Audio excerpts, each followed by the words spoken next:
Now, many people believe that Nikola Tesla was hampered, shut down and eventually killed by forces in America who were opposed to his plans for free electricity and telephony. And when you consider that those two industries alone have made several $1 trillion over the past 100 years or so, you begin to understand the motives for stopping him at all costs. Tesla's biggest, most famous discovery was the simplest.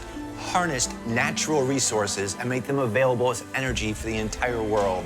But you can imagine that never got off the ground. Why would someone let free product get produced when the likes of General Electric and other companies have one objective: profit? Needless to say, free energy has been suppressed to this day. According to reports from the time, the electrical discharge sounded like a huge thunderclap, which could be heard 15 miles away. And people claim to have seen huge flashes and sparks of light coming from Tesla's laboratory high on a hill. It was crude and it was dramatic, but Tesla had created working, wireless electricity. At Colorado Springs, Tesla felt he had the opportunity to really develop the magnifying transmitter, the equipment to produce huge voltage, high-frequency electricity. This was all a development he expected to take forward into the wireless transmission of electricity, and he carried out experiments there that did enable the wireless transmission of electricity. He set up a field of light bulbs, just light bulbs not connected to anything, just stuck in the ground, and the power of the induction that was coming out of his coils actually lit these lights in the darkness. That's a pretty cool trick. It's a great trick. Even today, that would be impressive. It would be, it would be. So he was proving that it was possible to transmit electricity wirelessly. Yes, through electromagnetic induction. I mean, that has a die-off in the sense that he was only doing it to a certain extent, and then the question comes, what happens when you try and do that across a huge area? Well, in his case, Did he try and do that? Well, he did it across a large area, pretty large area, and horses started to skip about because their horseshoes were actually starting to react with the ground. So it was not entirely safe. So he caused quite a stir then in the town. He caused a huge stir. The great thing for him at Colorado Springs was that he had unlimited amounts of electricity. That's why he went there. In fact, he had a deal with the local power source. Unfortunately, he blew up the power station at least once.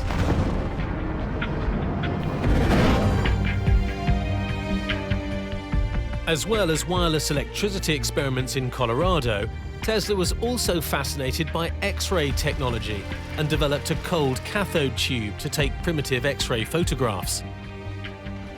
He was also an early pioneer in radio waves before Marconi, setting up a temporary lab in the Gerlach Hotel in Manhattan to test out his inventions. And in 1898, Tesla demonstrated the world's first radio-controlled boat at Madison Square Garden in New York City.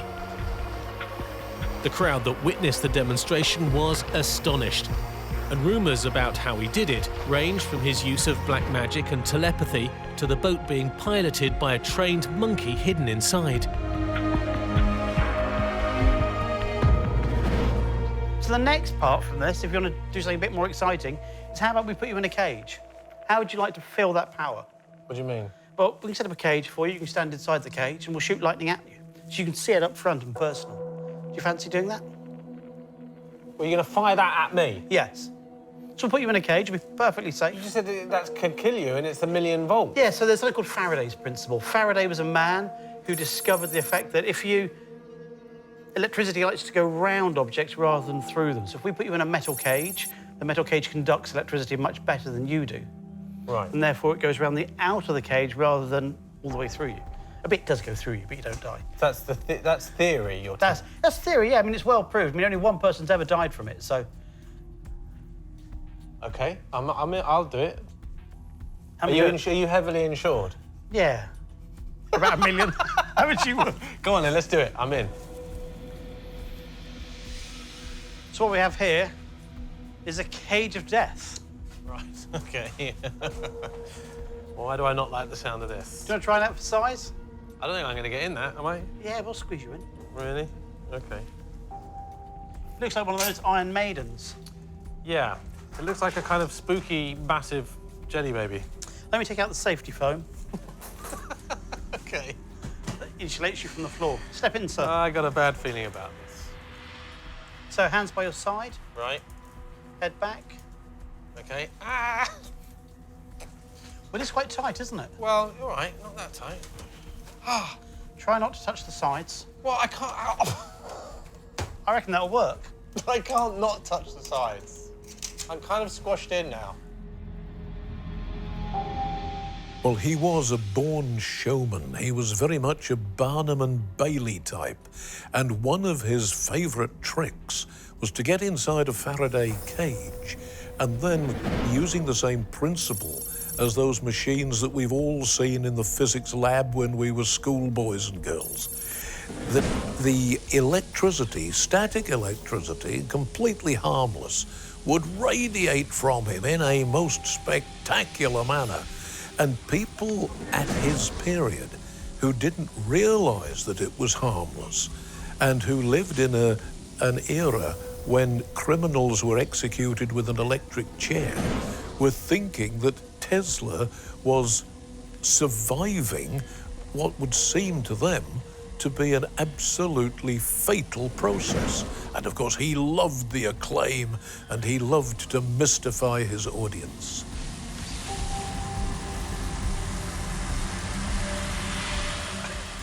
Are you sure this is going to protect me from the... It's 1,000,000 volts. Yeah, 1,000,000 volts. So Faraday's principle is that it's easier for the electricity to go around the outside through the skin of this rather than through you, because this conducts electricity much better than you do. OK. I'm aware that I'm touching the edges. Is that going to be a problem? Yeah, that's not ideal. No, what I'll do, seriously, anything you're unhappy with, if you feel any tingling sensations, hands on your head and we'll stop immediately. How can I put my hands on my head? I can't even move. You'll be fine. Do you have any fillings? No. Excellent. No watches? Well, yeah. Phones? Yes, all of these things. A microphone, a watch. So we try not to have metallic things inside the cage at any stage. OK. So you're going to fire that straight at me? We're going to fire it, yeah.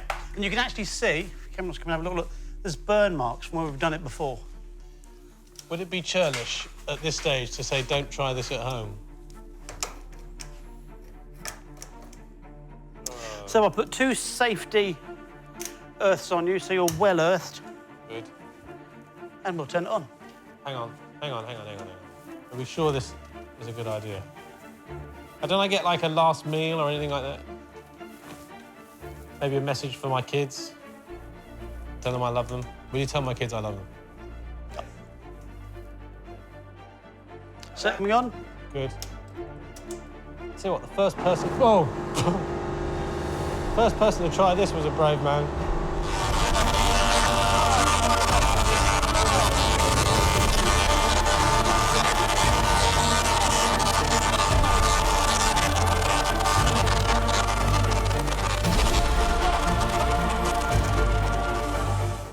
My goodness, you can feel like that. You can feel the heat sparking off your face. You can feel the heat, and you can see like lightning bolts coming at you.